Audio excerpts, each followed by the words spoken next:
Rolando uma enorme faxina nas categorias de base do Corinthians no vídeo de hoje do canal do Nicola, todos os detalhes sobre essa história. Vou falar também sobre a Arboleda, qual o grau da contusão do zagueiro, será que ele vai estar à disposição para o confronto contra o Palmeiras na Libertadores da América? Bora te atualizar também sobre o Flamengo, Fluminense, Botafogo e Vasco, que já tem autorização da prefeitura para levar público ao estádio, vou te explicar direitinho essa história.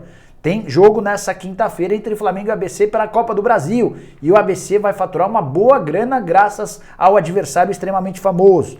Bora comentar ainda a respeito da folha salarial do Atlético Mineiro, que ficou bem mais barata na comparação com o ano passado. E por último, bora te contar a respeito da ideia do Inter em se livrar de pelo menos um dos seus 3 centroavantes. Tudo isso a partir de agora, não sei antes me apresentar, sou o Jorge Nicola e criei esse canal para deixar você super bem informado sobre as coisas do futebol. Antes de começar o vídeo, só pedir para deixarem like, para se inscreverem no canal e lembrar que tem programa do Nicola a partir das 6h30 da noite dessa quinta-feira. Se você não assistiu ao programa, sugiro, recomendo e peço que você o faça nessa quinta. Assista, mande suas perguntas, o que eu não souber, repasso para as minhas fontes via WhatsApp durante o programa e o programa tem conseguido várias respostas bem legais. Combinado? Bom, bora começar o vídeo falando sobre o Internacional, que quer reforçar o elenco, especialmente para o ataque, mas tem esbarrado na dificuldade em liberar seus centroavantes. O Internacional tem 3 atacantes nesse momento e não demonstra confiança em nenhum dos 3. Me refiro a Yuri Alberto, Thiago Galhardo e Guerreiro.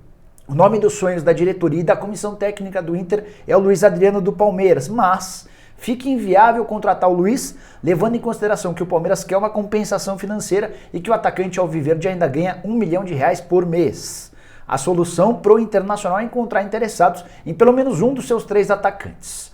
O nome mais difícil de negociar nesse momento é o Guerreiro, cujo contrato termina em dezembro, jogador que volta de uma cirurgia e ganha R$800 mil por mês. Thiago Galhardo já foi especulado em vários clubes, mas cumpriu os 7 jogos no Campeonato Brasileiro, o que o impedem de ser negociado nesse momento. Só se pintasse alguma coisa, provavelmente da Arábia Saudita, para que ele fosse negociado. Já o Yuri Alberto é o mais valioso de todos. Recentemente, o Internacional recebeu uma sondagem, oferta, de 8 milhões de euros de um clube italiano. A proposta poderia chegar a 10 milhões de euros de acordo com os bônus, mas o Inter já afirmou que só aceita negociar o Yuri Alberto por 15 milhões de euros, isso porque tem 70% dos direitos econômicos e quer ficar com pelo menos 10 milhões de euros livres para ele. Torcedor do Santos é que deve ficar indignado com uma notícia dessa. O Yuri Alberto era atleta do Peixe, que o perdeu praticamente de graça. E mais uma dessas não renovações de contrato, num caso mais ou menos parecido com o do Caio Jorge. Bom, só para antes de mudar de assunto, contar que o Edenilson também é pretendido por um time do exterior, ao Al-Shabaab da Arábia Saudita. A proposta para o Edenilson é espetacular, a proposta para o Inter é horrorosa, cerca de 2 milhões de dólares. Nem metade, ou exatamente a metade do valor da multa rescisória, que é de 4 milhões de dólares, o Inter quer receber 100% da multa para liberar um dos seus principais protagonistas. O problema é que o Edenilson tem feito força para ser negociado. Bora falar agora sobre o Atlético Mineiro. Durante o programa do Nicola dos últimos dias, muita gente questionando a respeito da folha salarial do Galo. Fui checar essa informação com os dirigentes do Atlético e conto para vocês que a folha de hoje é mais barata do que na comparação com o ano passado. O Atlético desembolsa mais ou menos 12 milhões de reais por mês. Aí se eu falar, Nicola, mas chegaram Nacho, Hulk, entre outros jogadores. Verdade. Mas o Atlético também se livrou de alguns atletas desde o início da temporada, só para citar um caso, o caso do Tardelli. E a grande diferença da folha salarial na comparação com 2020 está na comissão técnica. Jorge Sampaoli e seus auxiliares custavam ao Galo 3 milhões de reais por mês. Sampaoli ganhava 2.200, os auxiliares ganhavam outros 800 mil.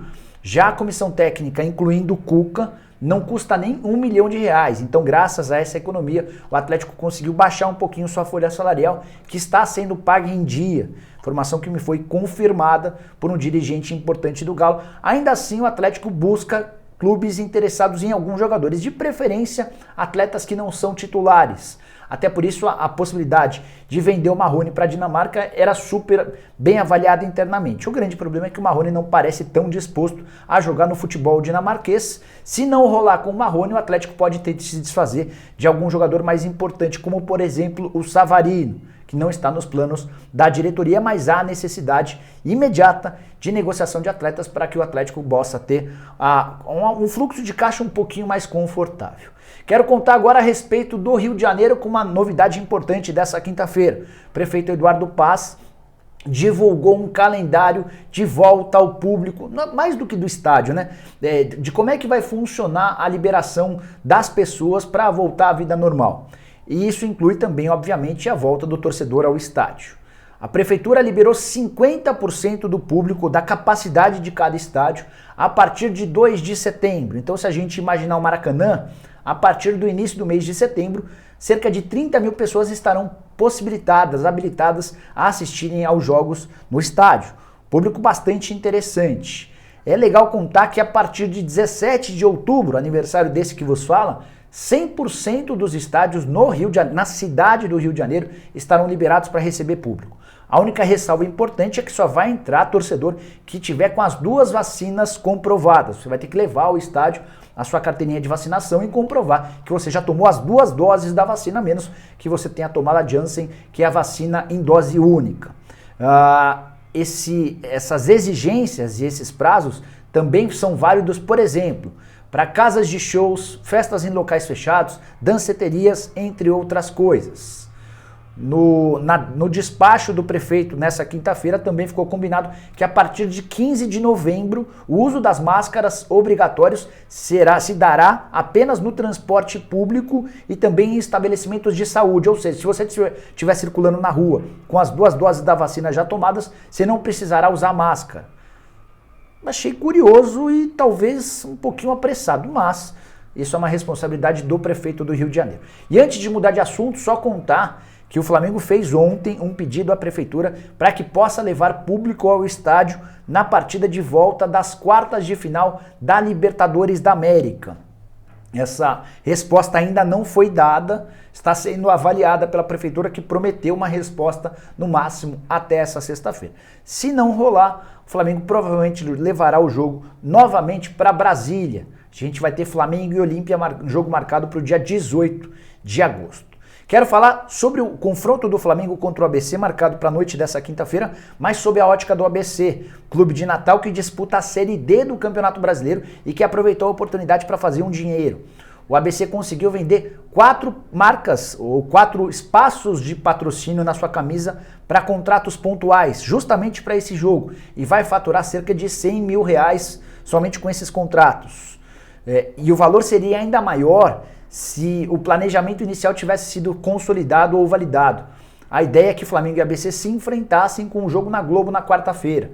Houve mudança nas datas, esse jogo passou para quinta-feira no Sport TV, até por não ter a mesma penetração da Globo para a rede nacional. O ABC se viu obrigado a baixar um pouquinho os valores cobrados pelos patrocínios, mas vai embolsar R$100 mil por apenas um jogo. Time que disputa a Série D, que tem uma folha salarial na casa dos 200, 300 mil reais por mês, certamente essa grana que virá de um único jogo vai ajudar bastante. Só antes de mudar de assunto, lembrar que desde 2013 que nenhum time da Série D chegava à fase de oitavas de final da Copa do Brasil. Nessa temporada temos 2 representantes, a Juazeirense, que perdeu para o Santos por 4-0, e o próprio ABC, que enfrentou o Flamengo. E por último, lembrar que o ABC em 2013 chegou até as quartas de final da Copa do Brasil.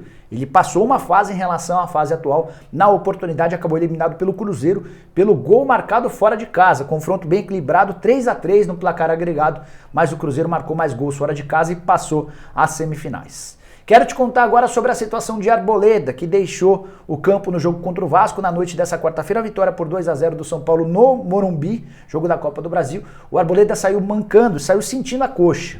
São Paulo submeteu o zagueiro equatoriano a exames de imagem que constataram uma contratura muscular no posterior da coxa direita. A boa notícia para o torcedor são paulino é que não se trata de uma lesão muito grave.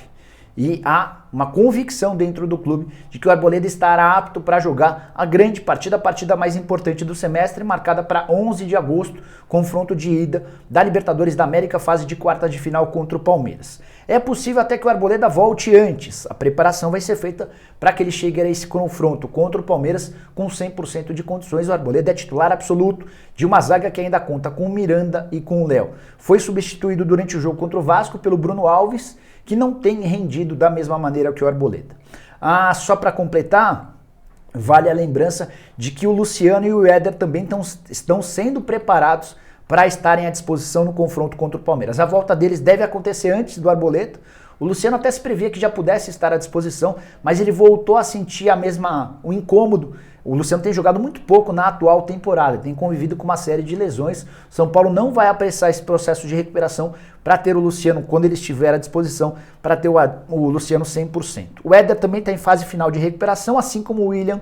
Todos devem estar bem para o confronto contra o Palmeiras. Outro que voltará é Daniel Alves.